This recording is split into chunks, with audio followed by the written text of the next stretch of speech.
ओम शांति। आज भी मैं आप सबके साथ अपनी मन की बातें शेयर करने के लिए ये वीडियो बना रही हूँ। मुझे किसी ने पूछा कि आप ब्रह्म कुमारी के फॉलोअर्स हो, अध्यात्म मार्ग में हो, फिर क्यों ये फिल्मी गाने सुनते हो, मुझे किसी ने पूछा। और मुझे ये भी पता है कि वो लोग भी सुनते हैं। हर किसी को संगीत पसंद है, गीत पसंद है, क्योंकि ये हमारी आत्मा की जो 7 गुण है और 7 सुर का ये तालमेल है, सतयुग से लेकर अभी कलयुग तक है ही है।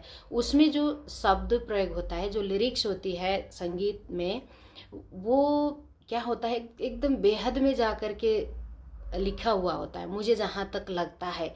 वरना किसी एक व्यक्ति के लिए ऐसे रचना रचने लगे, हद में आकर के कोई रचना का निर्माण करने लगे, तो मुझे लगता है कि वो होता ही नहीं, संपन्न होता ही नहीं। मुझे जहाँ तक लग रहा है, इतनी अच्छी रचनाओं का जन्म दे ही नहीं सकते। अगर हद में आए, एक व्यक्ति के क्वालिटी पर लिखने लगे, तो वो तो इधर के उधर हो जाते, मुझे जहाँ तक है। इसीलिए बाबा भी तो हमें फर्स्ट डे से, जब हम ज्ञान मार्ग में आने लगते हैं, कोर्स करने के लिए आते हैं फर्स्ट डे में, तो हर आत्मा को बाबा उस संपन्न स्वरूप में देखते हैं, इसलिए वो प्यार देते हैं। परमात्मा तो प्यार के सागर है, इसलिए वो प्यार देते हैं।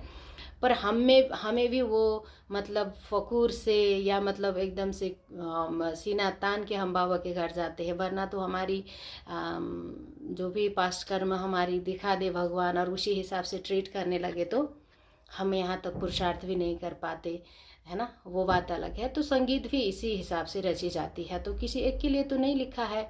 तो उस संगीत को सुनते हुए व्यक्ति क्या फील करता है, जैसे उसकी परिस्थिति होती है, स्थिति होती है, वो उसी हिसाब से सुनते हैं। लैंग्वेज अलग होती है, भले उनकी चॉइस अलग होती है, पर संगीत सबको पसंद है। और संगीत में शब्द होती है।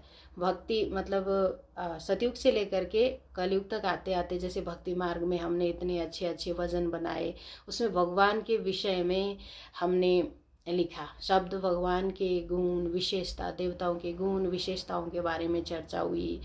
फिर जाते जाते मतलब बाबा ज्ञान मार्ग में बाबा के गुण विशेषताओं को, खुद की गुण की विशेषताओं के बारे में ऐसे ऐसे शब्द जो होते हैं, उसको सुनते कितना मज़ा आता है। वो एकदम बेहद के लेवल पर जा कर के लिखा हुआ होता है। तो मैं यही सोचती हूँ कि तालमेल बिठाने के लिए आत्मा की जो शक्तियों को उठाने के लिए संगीत भी एक मददगार चीज़ है। बहुत सारी चीज़ें हैं, हम आप सबको तो बहुत अच्छे से पता है।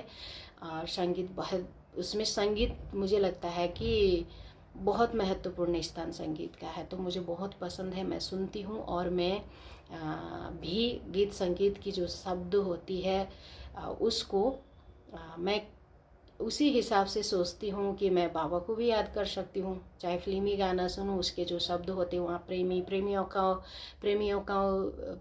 प्रेमिकाओं के बारे में लिखा हुआ होता है, तो मैं परमात्मा को प्रेमिका बना सकती हूँ, मैं परमात्मा को प्रेमी बना सकती हूँ, सजन के रूप में भी याद कर सकती हूँ। वो व्यक्ति के मतलब विचार में ही वो निर्भर होती है कि वो क्या सोचते हैं गाने को सुनते हुए। और संकल्पों का ही खेल है। बाबा बोलते हैं ना, अच्छे तो मुख से तो हर कोई कहते हैं कि मैं ऐसा कर रही हूँ, मैं ऐसा कर रहा हूँ, पर वास्तव में उनका इंटेंशन क्या होता है, मतलब उसको सुनते हुए हमारी मन के अंदर क्या है, वही संसार में जो भी हो रहे हैं ऊपर नीचे, वो वही क्रिएट कर रही है। तो संगीत को सुनने के तरीका, उसको लेने के तरीका अलग है। तो हद में आकर के नहीं, बेहद में जाकर के सोचने लगे, तो हर को कुछ भी, कोई भी चीज़ अच्छी लगती है। Thank you. ओम शांति।